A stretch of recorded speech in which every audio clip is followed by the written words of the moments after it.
sa bangko, sa pag-ibig na walang dangal. Eh, papaano? Kasi nandito tayo sa abroad, ay nung umalis tayo doon, karamihan sa atin ay wala pang sariling bahay. It's either nangungupahan o kaya nakikitira sa mga biyenan. Ano ba yun? Tawag doon? Yung nakikishare sa ano? Nakikisulok. Ang malalim ang Tagalog yun. Okay. Oo. Dito nakikipartisyon. Okay. So, isa sa mga plano natin kung bakit na nag-abroad, maliban sa mabigyan natin ng magandang kinabukasan ating mga anak, ay magkaroon din tayo ng sarili nating bahay we can call our own. Tama? Na hindi tayo kailang mangupahan, na may privacy ka, anytime gusto matulog, makatulog ka, wala makadisturbo sa'yo. At of course, marami tayong mga plano. Minsan hindi natutupad. Tama hindi? Minsan hanggang pangarap na lang ay hindi natutupad, di ba? Meron namang nagkabahay talaga, dumaan nga lang sa bangko. At marami tayong mga kapatiran na nangiinganyo sa atin. Pero sinasabi ko sa kanila na bahala na may tumutulong pag umulan yung bahay ko, pero wala namang sumpa ni Allah. Walang sumpa ni Allah. Bakit? Kasi ang riba, yung utang na may tubo, ay kasama yan sa mga kasalanan na malaking kasalanan. Nasabi nga ni Prophet Muhammad sallallahu alaihi wasallam, ang riba, ito ay mayroong siyang more than 70 types. More than 70 types ang riba. And the lowest type of riba is just like making intercourse with your own mother. Yan ang pinakamababang klase ng pag-engage sa riba. Para nakipagtalik ka sa sarili mong ina.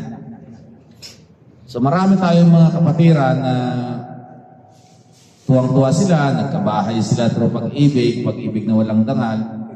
Okay? Ngayon, sa Philippine Embassy, kailangan mo talaga, pag kumukuha ka ng OEC, kailangan mo pa-member sa pag-ibig. So, talagang pero hindi ko gagawin na magkabahay.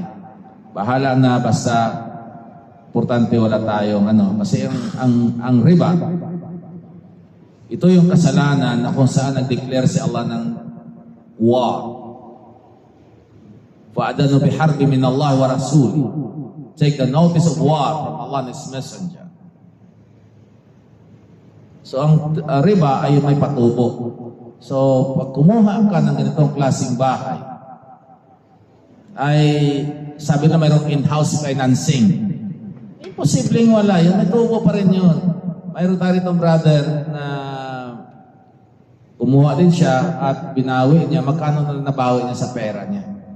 Out of 600,000, nasa 200 lang yata nakuha niya nang tumigil siya.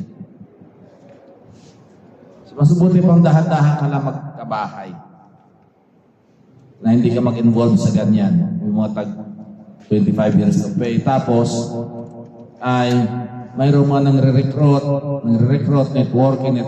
Hindi ba alam na kasama ka na dyan? Welcome sa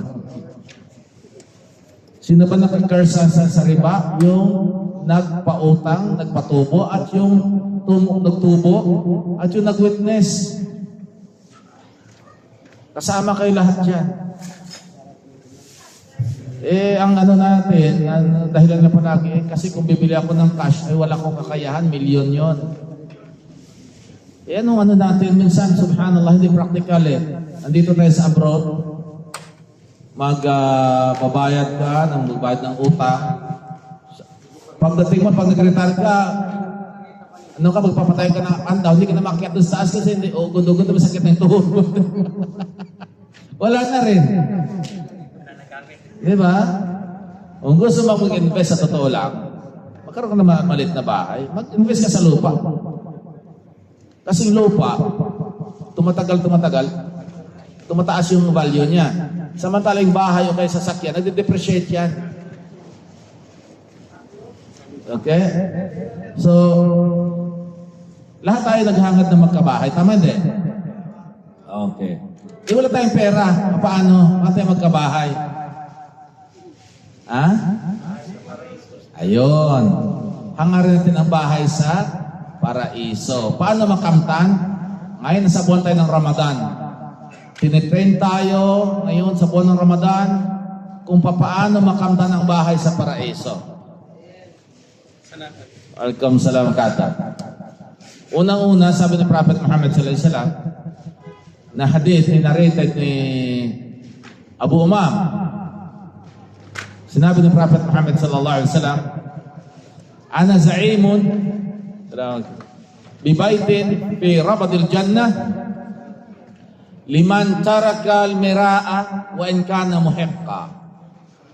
Sabi niya, ipinapangako ko ang bahay sa gilid ng paraiso. Gilid lang. Okay? Hanggang gilid lang ng paraiso. At least nasa paraiso, no? Sa kung sino man ang iwasan niya ang makipagtalo kahit siya pa yung tama. Okay? Pangalawa, sabi ng Prophet Muhammad sallallahu alaihi wasallam, "Wa baitin fi wasatil jannah liman taraka al-kadhib wa in kana mazihan." Yung pag-iwas sa pagsisinungaling kahit nagbibiro lang. Wa baitin fi a'la al-jannah, kaya at bahay sa pinakamataas na bahagi ng paraiso. Pang ano talaga yon? Pang elit. Pang mga alta sosyedad. Okay? Big time na, big time. Fi a'la al-jannah liman hasana khuluqa. Bahay sa pinakamataas na bahagi ng paraiso, sino mang may magandang pag-uugali. So itong tatlong ito na location sa paraiso, may certain qualities ng tao na magmamayari dito. At ang buwan ng Ramadan ay tinitrain tayo nito na makamtan natin ang katangian na ito, ang ugaling ito, upang makamtan din natin ang bahay. At tandaan natin, ang mga bahay dito sa dunya, sa mundo na ating ininvest, inaanay, nabubulok, nasusunog, pero ang bahay sa paraiso ay nangangarin natin. Yung the best investment ay hindi po yung nabubulok. So dati kwarto lang, ngayon bahay na talaga. Sino daw magkaroon ng bahay sa gilid ng paraiso? Ano ka lang? No? Ang taong umiiwas sa pakikipagtalo kahit siya pa yung tama. Kaya pag buwan ng Ramadan, kapag may makipagtalo, sino sabihin mo? I'm fasting. Huwag ka na makipagtalo. Kaya alam mo naman yung si Raulo, papatulan mo. Diba? Alam mong baliw, papatulan mo. Di mas lalo ka baliw. Alam mong loko, papatulan mo. Mas lalo ka loko-loko. At lalong-lalo na ngayon, this past 2 days, ay yung pagkakahuli kay dating Presidente Duterte, marami nakipagtalo kahit Muslim. Umiiwas ka na lang. Kung gusto mo ay makipagtalo, i-block mo, i-unfriend mo. Yun lang kasi fasting ka eh. Huwag mong patulan. You are free to show your support sa dating presidente, pero yung ubusin mo yung oras mo dyan makipagtalo sa anti-Duterte, you are fasting, bro. Sister, you are fasting. Pag makipagtalo sila, sino sabihin mo? I'm fasting. Ang gantimpala mo sa pag-ayuno, ang nawawala. Ano nawala kay Duterte? Kay Bongbong Marcos? Wala. Ikaw nawalan ng oras at gantimpala sa pag-fasting mo. Kahit sabihin pa nila, kahit sabihin mo pa na tama ka. Iyan nga sabi ni Prophet Muhammad sallallahu alaihi wasallam, pinapangako ko ang bahay sa gilid ng paraiso. Sino mang umiwas sa pakikipagtalo, kahit siya pa yung tama. Ha? Kahit sa gilid lang, basta sa paraiso. Wag lang doon sa gilid. Katulad ng kwento sa hadith, na yung pinakahuling papasok sa paraiso, pinakahuling ilalabas ng Allah sa impyerno. Okay? Utosan sila pumasok ng paraiso. Sinilip niya paraiso, wala. Sabi niya, ya Allah, puno na. Tingnan mo doon, pasok ka. Puno na eh. Bandang huli, sabi ng Allah sa kanya, gusto mo bang ibigay ko sa inyo? Sa iyo. 10 ulit ng yaman na pinakamayamang hari sa mundo? Pasok, mayroon ka lugar sa paraiso. Okay? Pag nakita mo paraiso, subhanallah. Pag nakita mo paraiso, ha? Pag nakita mo paraiso, may isang tao rin na, subhanallah, sabi niya, Allah, pwede bang makapasok ng paraiso? Hindi ka pwede, pinapurify ka pa. Kahit ano lang, kahit silip lang. Makipag-usap pa eh, hihirit pa eh. Silip lang. Oh. So huwag tayo makipagtalo kahit tayo pang tama. Lalong-lalo na sa asawa natin. Kahit ikaw pang tama, huwag mo na lang patulan. Kasi ganyan talaga mga babae. Magsasalita yan. Ang problema lang kasi, mas lalong nagugulo. Kasi, okay, lalaki na nahimik na nga. Ang babae naman, sabi, tahimik ka na dahil totoo no. Talagang pipilitin ka hanggang mapundi ka. Minsan nagigigil. Hindi ka makapagsalita kasi guilty ka. Yun. Sige na lang. Katalikuran mo naman, wala ka talaga pupunta. Katalikuran pa, iwas na lang gulo. Habulin ka naman ng ano. Pero inshallah, pag ganito na yung asawa natin, ay siguro ang babaeng practicing Muslim talaga. Kaya ang recommendation ni Prophet Muhammad sallallahu alaihi wasallam na maging asawa ay religyosa. Okay? Kasi hindi maiwasan yun ng mga disagreement na mag-asawa. Normal yun, mga spices of life yun. Pero kung ang babae ay religyosa, pagkatapos na may remind mo siya ng itakila, takot din Allah, magbabawas tayo ng goodness, tatahimik yun. Pero yung babae na mahinang pananampalataya, subhanallah. At ikaw hahatakin ka rin niya para manghinag pananampalataya mo. Shoutout sa 1 million view. Okay? 1 minute lang yun, 1 million. 7 million sa iyo, stat. Okay? So, umiwas sa pakikipagtalo kahit ikaw pang tama. Dahil nga sabi ng Allah sa Quran, wala yastawi al-hasanatu wala sayyi'ah. Idfa' billati hiya ahsan. Fa idha alladhi bainaka wa bainahu adawatun ka'annahu waliyyun hamim wa ma yulaqaha illa alladhina sabaru wa ma yulaqaha illa dhu haddin 'adzim. Ang masama o ang tama, ang mabuti at ang masama hindi magkatulad. Gantihan mo ng kabutihan ang masamang ginawa.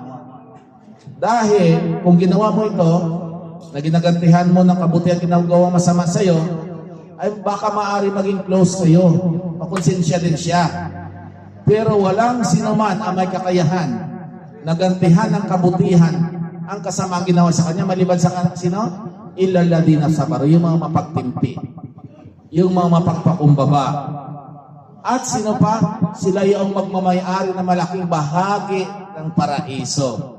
Ibig sabihin magiging malaki din ang iyong bahay sa paraiso. Gaano kalaki ng patience mo? Alhamdulillah, gaano kalaki ang reward mo. At ang reward ng pagiging patient ay walang limit. Dahil sabi ng Allah sa Quran, innama yuwaffas sabiruna ajrahum bighairi hisab. Ang mga mapagtimpi ay ang kanilang gantimpala ay walang hanggan. Kasi minsan gumawa tayo ng kabutihan, ang reward natin from 10 to 700 times. May limit from 10 to 700 times. Magsalita ka ng ganito ng mga tikir, ganito reward mo. Pero pag naging patient ka, ay Walang limit. So, itong Sabat, may mas mataas pa rito na katangian. May mas higit pa sa Sabat. Tingnan nyo ha, ang reward ng Sabat ay walang limit.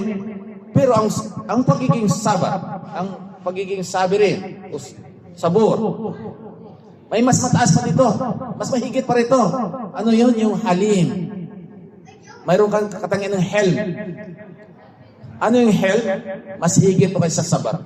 Kasi yung sabar minsan ay magtitiis ka dahil wala kang magawa eh. Wala ka na choice. What to do? Diba? What to do yani? Wala ka na magawa eh. Kaya tiis ka na lang. Pero yung helm, yung katangian pagiging halim, kaya mong ipaglaban ang karapatan mo. Pero nagpaubaya ka.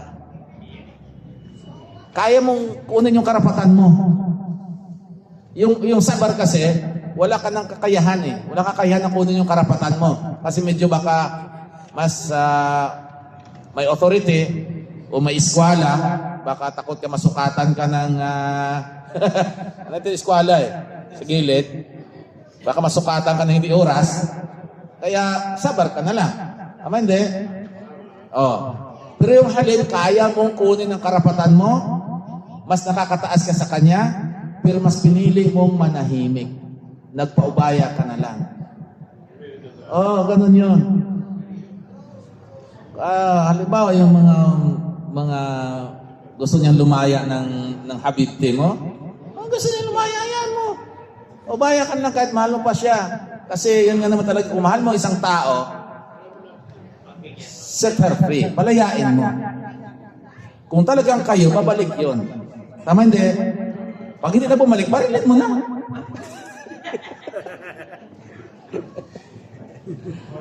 ang pag-ibig ka parang ibon yan eh. Baka walan mo, huwag mo siya ihawla. Kung talagang ano mo yan, babalik yan. Pag na bumalik, barilin mo. Diba? Ang hirap nga sa pagbalik, may sidecar na. Mahirap. Tapos ipapaako pa sa'yo. So, itong hell, may nangyari to sa mga sahaba din noon. Okay? Ang kuna naman sahaba, hindi ko na maalala si Abdullah bin Zubair yata. Okay? Ang kanilang lupain, magkatabi. Walang bakod. Walang bakod. So, yung hayop ng isa, pumupunta doon sa lupain ng isang sahabi. Pupunta doon. So galit itong may-ari ng lupa. Sabi niya, pag hindi mo kayang ikulong, i-control yung hayop mo, may mangyayari talaga yan dyan. Pumapasok dito sa lupain ko eh. So ano ginawa ng isang sahabi? Tumahimik na lang siya. Binigay na lang niya yung hayop. Sige na sa'yo na lang. Para hindi naman disturbo yung lupain mo dyan. Pati hayop na sa'yo na lang. Wala niya. Diba? So ito din nangyari, ang pagkaroon natin tawag na halim. Minsan minumura tayo. Okay? Minumura tayo, nilalait tayo, sul tayo. Subhanallah. May isa ring sahabi na ganoon din. Pinaparatangan siya. Alam niya na tama siya. Alam na tama siya. At yung taong nag-aaway sa kanya ay mali. Pero nasabi niya, magkapatid tayo, mga Muslim tayo. Sabi niya. Kaya sabi niya, kapatid, kung ang lahat ng sinasabi mo tungkol sa akin ay tama, sana patawarin ako ng Allah. At kung sinasabi mo tungkol sa akin ay mali, sana patawarin ka na Allah. Allahu Akbar. Sino kayo sa atin na may kakayahan na gano'n? Minsan nagugulo ang lumalala yung tension kasi hindi tayo marunong makinig. Nakikinig tayo para sumagot, hindi para unawain sinasabi niya. Kung marunong tayo umunawa, ang tension ay bababa. Nakuha nyo? Kung tayo marunong umunawa, ang tension ay bababa. Hindi, tayo nakikinig para sagutin. Dapat na sabi nga ni Luqman al-Hakim sa kanyang anak, maging makatarungan ka sa sarili mo. Binigyan ka ni Allah ng dalawang tenga, at isang bibig lang. Kaya mas maganda pa makinig ka na makinig kaysa magdakdak na magdakdak. Kasi nga, sabi ng abogado ko noon, ang sabi, more talk, more mistake. Less talk, less mistake. No talk, no mistake. Yun na lang. So, para makakuha ka ng bahay sa paraiso, kahit ikaw pang tama, umiwas ka na sa pakikipagtalo. Okay? Kasi, magkaiba ang talakayan at magkaiba ang pagtatalo. Discussion is different from argument. Discussion is an exchange of knowledge. I may learn from you, you may learn from me. But ignorance is an exchange of, argument is an exchange of ignorance. Puro kayo, minsan di alam kung sino yung tama sa inyo, sinong matino eh. Pag nagtatalo ng dalawa, di alam kung sino yung matino, kung sino may sira. Kaya, huwag mo nang patulan. Huwag mo ibaba ang level mo. Kung gusto mo magkaroon ng bahay sa paraiso. Hindi dadaan ng bangko. Okay? Ano pa? Bahay sa gitna ng paraiso. Sabi ni Prophet Muhammad sallallahu alaihi wasallam. Para sino man, sa kanino man na umiiwas sa pagsisinungaling kahit nagbibiro lang. Ito malimit sa atin. Yung mga kwentong barbero. Para tumawa yung mga niya, kahit magsisinungaling, gagawin niya. Ang pagbibiro hindi masama. Ang pagbibiro sa Islam ay hindi masama. Pero ang pagbibiro, kailangan huwag tayo mag-imbento ng kwento. Kasi maging si Prophet Muhammad sallallahu alaihi wasallam ay nagbibiro siya, pero pagbibiro niya may aral. Kahit mga eskulang nagbibiro. Minsan sabi nila, palabiro naman siya. Inano ko lang parang hindi kayo antukin. Kasi ang Islamic Information Center kasi ay grabe ang facilities namin dito. Complete ang namin. Free food and lodging. Kasi nagkaklase na natutulog pag iba. Pati kayo matutulog, pinapatawa ko lang kayo. Okay? Hindi masama. Ay may isang si Sheikh Al-Fawzan nga, tinanong din siya eh. Sabi niya, totoo ba yun na sabi niya, naka-attend eh. May nagbibiro rin, pero kailangan may aral.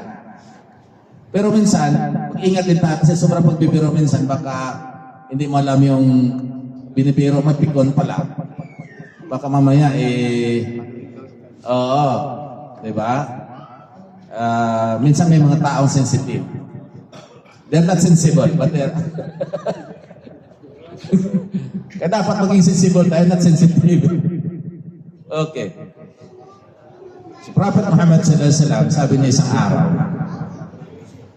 sabi niya, nagbibiro lang yan, sabi niya, ang mga matatanda hindi makakapasok ng paraiso. Ang mga matatanda hindi makakapasok ng paraiso. So may isang matanda doon na babae na nakarinig, nalungkot talaga siya kasi paano yun? Malis siya. So nalaman ni Prophet Muhammad na nagtampo siya dahil sa narinig niya. Sabi ni Prophet Muhammad, totoo yun. Hindi ako nagbibiro. Ang mga matatanda hindi makapasok ng paraiso. Dahil puro tayo bata doon sa paraiso. Walang matanda doon. Ang pagbibiro may laman, may aral. So bakit ilang taon tayo doon sa paraiso? Ang lahat ng edad ng mga tao, ilang taon? 33 lang. Ay wala matanda doon, 33, kasagsagan pa ito. Kaya pwede tayo pero huwag namang sumubra. Pwede tayo magbiro, pero may limitasyon. Unang-una, pagdating sa relihiyon ay huwag mong gawing biro-biro. Marami natin kita yung mga release dyan, kahit sa pagdarasal na ay naglalaruan pang dasal. Astaghfirullah. Magbiro ka na sa iba, huwag lang sa relihiyon. Bakit? Noong panahon ni Prophet Muhammad sallallahu alaihi wasallam, yung mga sahaba, habang sila nagpapahinga, ay sabi ng iba doon na medyo may halo ng nifaq. Sabi nila, yung mga hufad ng Quran, yung lalaki ng mga tiyan, pagbibiro lang, palipas oras lang. So narinig ni Prophet Muhammad sallallahu alaihi wasallam, sabi niya, sino yung nagsabi ng ganito? Sabi niya, Rasul, nagbibiro na naman kami, palipas oras lang. Okay? May na-involve na kasi yung Quran eh. Kaagad binaba ng Allah ayat. Qul abillahi wa ayatihi wa rusulihi kuntum tastahzi'un la ta'tadiru qad kafartum ba'da imanikum. Si Allah ba at ang kanyang ayat, ang kanyang sugong inyong kinukutya, pinagtatawanan, wag na kayong magdahilan na wala na kayo ng pananampalataya pagkatapos niyo maging mananampalataya. Kaya magbiroon tayo sa iba, wag lang sa reliyon. At sabi ng Allah sa Quran, may ayat sa Surah An-Nisa na kung kayo ay nakaupo sa isang umpukan at ang aya ni Allah ay ginagawa ng biro-biro, pinagtatawanan na, huwag na kayo makisama dyan. Wala takot, maahom. Huwag kayong sumama dyan na umpo. Okay? Kung kaya mong pigilan sila, pigilan mo. Kung hindi, umalis ka na lang. Nasa Surah An-Nisa, hindi ko lang maalala yung aya. Okay? Ano pa ang limitasyon sa biro? Yung personalidad ng tao. Huwag mong gawing katawa-tawa yan. Ang kanyang physical defects. Huwag mong gawing katawa-tawa yan. Dapat pag may nakita kang tao na may physical defect siya, anong dapat mong sabihin? Alhamdulillahilladzi afani mimma talabih. Ang pagpupuri kay Allah lamang na niligtas niya ako, pinangalagaan ako mula sa pagsubok na binigay sa iyo. Nakita ka diyan paano? Minsan, kung ang paraan para ma-identify ang isang tao ay through his physical defects, wala namang problema, insyaAllah. Kasi halimbawa, maraming pagkaparehas ang pangalan. O maraming Ahmad. Sinong Ahmad? Yung pinakagwapo. O sinong Khalid? O si Ahmad Kalbo. O mga ganon. O. Sinong Khalid? Yung Khalid Bungal? para ma-identify lang, pero hindi para pagtawanan. Di ba? Kasi sinong Isa, daming Isa. Ayan si Isa Alba. Isang malaking tiyan. Hindi kilala. Bro, tinamarang bro. Para ma-identify, hindi para pagtawanan. Okay? Tumawa tuloy yung stat. Kailan maglagay ka ng limitasyon sa pagbibiro? Huwag magbiro pagdating sa relihiyon at huwag magbiro sa physical defects ng tao. Okay? Huwag magbiro sa misfortune ng kapwa mo. Baka mamaya, maano yan sa'yo. Ha? Huwag natin pagtawanan yung kung anong dumating sa kanya ng mga calamity. Huwag natin pagtatawanan yan. Okay? Kaya kung gusto mo na magkaroon ka ng bahay sa gitna ng paraiso, ay iwasan mo magsinungaling. Kahit nagbibiro lang, yung mga kwentong barbero, iwasan. Okay? Ano pa? Wabaitin fi a'lal jannah liman hasana khuluqa. So okay, balikan natin pala. Itong Ramadan ay tinitrain tayo na umiwas sa pagsisinungaling kahit nagbibiro. Ha? Anong hadith? Anong hadith? Anong dalil doon? Ang sabi ko related ito eh. Ito na, sabi ng Prophet Muhammad sallallahu alaihi wasallam, man lam yada' qawla zuri wal amala bih wal jahal wa laysa lillahi hajatan bi an yada'a ta'amahu wa syarab. Ang sino mang hindi umiwas sa mga walang kabuluhang salita, kasama din pagbibiro, pagsisinungaling, at mga gawain at mga walang kwentang gawain, kamangmangan, ay walang pakialam sa Allah sa kanya kung magutom man siya o mauhaw. So itong Ramadan, dahil fasting tayo, umiiwas tayo sa mga pagbibiro, lalo na sa personalidad ng tao. Okay? Okay, ano pa? Yung mayroon daw siya magandang pag-uugali. At ang pagkaroon ng magandang pag-uugali, ito yun ang mas mabigat pa ito. Mabigat ito sa timbangan. Ang pagkaroon ng magandang pag-uugali. Wala ng baterya. Barila na, oh. Wala na. Wala ng battery. Wala ng baterya. Wala na mic. Sige na. Tanggalin mo na yan, sir. Okay. Sabi ni Prophet Muhammad sallallahu alaihi wasallam Itong walang na ang maraming magpapapasok sa tao sa paraiso ay ano? Taqwallah wa husnul khuluq. Rasid. Pagkatakot kay Allah, pagkakaroon ng magandang pag-uugali. Okay? At ang pinakamalapit sa majlis. Anong majlis? Yung sitting, upuan. Sabi ni Prophet Muhammad, pinakamalapit sa akin, uupo malapit sa akin, ay sila yung may mga ano? May magandang pag-uugali. Okay?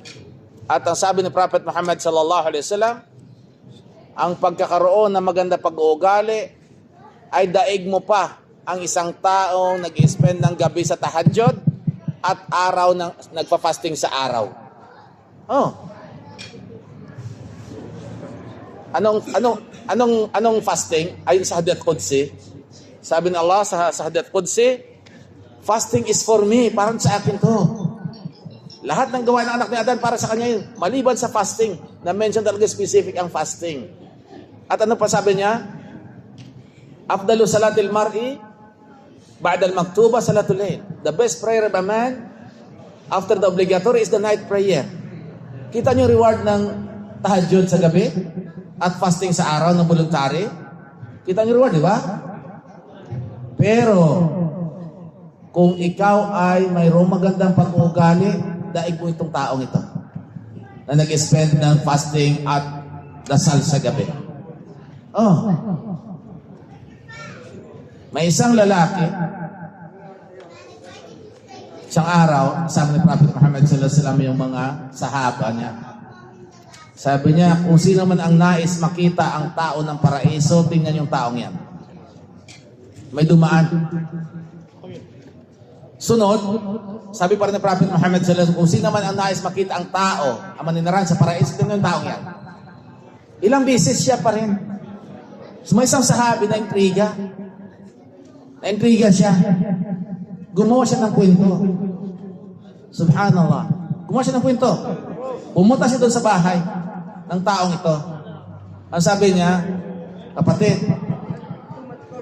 pwede ba akong makituloy dito sa inyo? Kasi nag-aaway kami ng tatay ko eh. Wala akong matuluyan. Wala akong matulugan. Pwede ba? So, pinutuloy siya ng brother. Yun pala, bawal ang espiya eh. Bawal mag-spy. Pumunta para mag-spy lang. Na-intriga na siya eh. Okay? Inobserbahan niya yung tao. Kasi sabi niya, 3 beses sinabi niya, ikaw pa rin. Itong taong ito, hindi naman nagtatahajjud paggabi. Babangon lang yan kapag oras na ng Fajr. At hindi rin siya nagpa-fasting pag-araw. So, pangatlong araw, dahil ito na nga yung maximum na i-accommodate ka ng kapatid mo, bilang guest, right mo yan. Sabi ni Prophet Muhammad, man kana yu'minu billahi wal yawmil akhir falyukrim dayfa, whoever believes on the last day must be generous to his guest. Ay 3 araw na, pag more than 3 days, hindi na bisita, buwisita ka na. It's either tumulong ka na sa gawaing bahay o mag-share ka na dyan sa gastusin. Kung gusto mo pa dyan. Okay. Sabi ito ng sahabi, sabi niya, kapatid, sa totoo lang, okay kami ng tatay ko, wala kaming problema. Gumawa lang ko ng kwento para obserbahan kita kung anong ginagawa kasi gusto kong gayahin. Kasi nga, 3 beses sinabi ng propeta sallallahu alaihi wasallam na sabi niya, kung sinong gusto makita ang tao ng paraiso, tingnan ang taong ito, ikaw dumadaan every time. Kaya wala ka naman nakikita akong special eh, para mag-deserve ka ng paraiso. Ano ba talaga? Sabi niya, ito lang, hindi ako nagtatanim ng sama ng loob sa kapwa ko. Ayun. Ayun pala. Isa sa maganda pang ugali ay huwag tayo magtanim ng sama ng loob. Okay? Sa kapwa natin. Patawarin natin bago tayo matulog. Bago tayo matulog, ay subhanallah, patawarin natin na isa't isa. Kasi mamaya baka yung stress mo pa yan, yan po ikakamatay. Okay? So, huwag tayo magtanim ng utang na ng masamang loob. Okay? Isa pa, may isang babae na kilala talaga siya na hindi siya kilala siya na nagfa-fasting sa araw at nagdarasal sa gabi. Pero masama ang trato niya sa kanyang kapitbahay. Sa mga ugali niya. Sabi ng Prophet Muhammad sallallahu alaihi wasallam, hiya finnar. May babae naman na hindi nagpa-fasting, hindi nagtatahajjud, pero magandang turing sa kanyang kapitbahay. Sabi ng Prophet Muhammad sallallahu alaihi wasallam, she's in Jannah. So, kung gusto mo magkaroon na magandang bahay sa taas ng paraiso, magkaroon ka na magandang pag-uugali. Okay? Ano pa? Para magkaroon ka ng bahay sa paraiso. Ha? Sabi ni Prophet Muhammad sallallahu alaihi wasallam, walang kapera-pera involved, walang dirham-dirham dito. Walang equity, walang down payment, walang ano dyan, walang ano ba mga term na ginagamit yan? Walang reservation, walang amortization, walang ano dyan, walang... Oo, wala. Magkaroon ka ng bahay sa paraiso, ano lang? Sabi ni Prophet Muhammad sallallahu alaihi wasallam na tinitrain tayo sa Ramadan. Sabi niya kung sino man ang magdasal ng 12 rak'ah sa araw at sa gabi, papatayuan siya ni Allah ng bahay sa paraiso. Ano yung 12 rak'ah na yun? Na rawatib. Okay? 4 rak'ah before Dhuhr, 2 rak'ah after, 2 rak'ah after Maghrib, 2 rak'ah after Isha, 2 rak'ah before Fajr. May bahay ka na sa paraiso kaagad. Meron dyan. At ang 2 rak'ah sa Fajr, subhanallah, higit pa ito kaysa mundo sa nilalaman ito. Kaya huwag niyong kalimutan ito. So maliwanag ng mga brother, gusto magkaroon ng bahay sa paraiso? Sige, sino makarikol? Voucher. Okay, question. Meron dyan. Mama Lee, you wanted to join? Okay.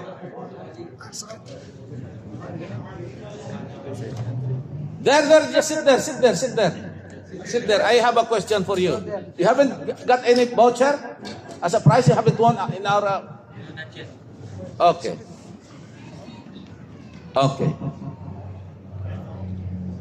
What is the reward of praying 2 rak'ah before Fajr? What is the equivalent of this? What is that? What is the equivalent of this? Reward is in prayer is everything, but special reward I don't know. Okay. How many rak'ah we have to pray rawatib? How many sunnah that we have to pray in one day? Sunnah. One day. 12. എത്ര 12. 12 1 2 3 4 5 6 എത്ര 12 പ്രശ്നമില്ല Alaikum salam. 12 ba? You're sure? What will be the reward of you pray 12 rak'ah in one day? Get a palace in heaven. MashaAllah, khalas. Oh. Okay, another question for Filipinas. Yalla, sign here. I will give you take from Ibrahim the voucher. This quiz is only for the new Muslim. This is a new Muslim.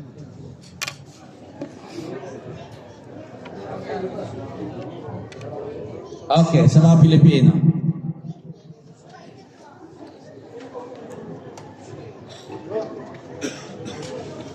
Okay.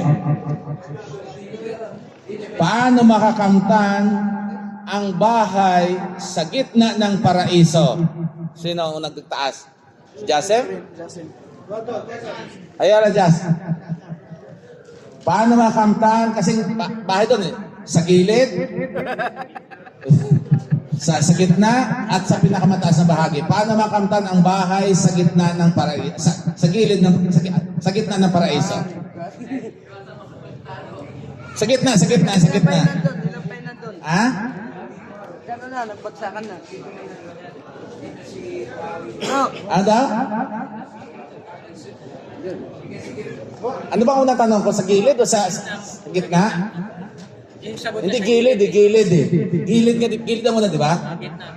Sa gilid na tanong ko. Binawi mo, gitna sabi mo eh. Ah, gitna?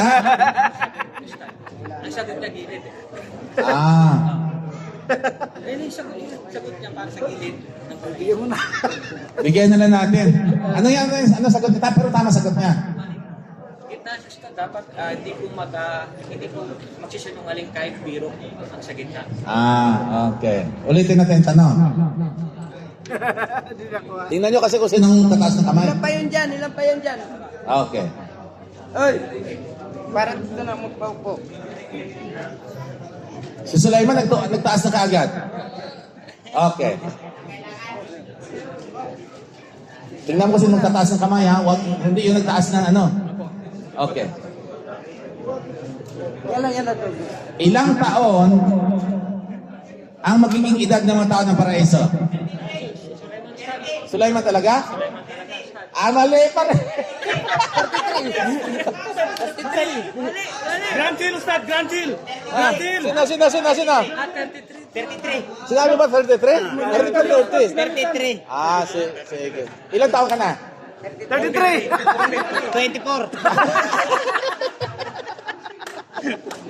Ilan pa dyan, bro? Subhanak Allahumma wa bihamdik asyhadu an la ilaha illa anta astaghfiruka wa atubu ilaik. Assalamualaikum warahmatullahi wabarakatuh. Okay. Point